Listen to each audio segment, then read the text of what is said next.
Hello everyone, this is Chandu from Raineshwar university. ఈ రోజు మనకు జీవిత పాఠం ఫ్రమ్ సింగపూర్. సింగపూర్ ఎయిర్పోర్ట్ లో బటర్ఫ్లై గార్డెన్ దగ్గర మనకు ఒక చిన్న సీన్ ఉందండి. మనము కష్టాలు పడితే ఎలా సక్సెస్ అవుతామో దాని గురించి వివరించే స్టోరీ ఇది. Caterpillar convert into beautiful colourful butterfly. దాని ఫస్ట్ క్యాటర్ పిల్లర్ చిన్నగా ఉన్నప్పుడు దాన్ని ఎవరు పట్టించుకోరు.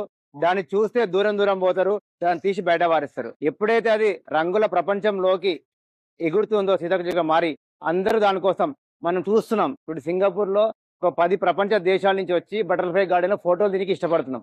మనం కష్టపడుతున్నప్పుడే మనం అందరు గుర్తించాలి, నన్ను మెచ్చుకోవాలని ఎప్పుడూ కోరుకోకండి. మనం కష్టం కంటిన్యూగా పడ్డప్పుడు ఆటోమేటిక్ గా సక్సెస్ అని మన దగ్గరకు వస్తుంది. సక్సెస్ వచ్చినప్పుడు వాళ్ళే మన దగ్గరకు వచ్చి మన కష్టాల గురించి తెలుసుకునే ప్రయత్నం చేసి వాళ్ళకి మీరు కనువిప్పు లెక్క మాడతారు. సో జీవితాలు కూడా కష్టాలు పడ్డప్పుడే, కష్టాలను ఎదుర్కొన్నప్పుడే సక్సెస్ వస్తుంది అని చెప్పి చెప్తున్నాం. I wish you all the best for every.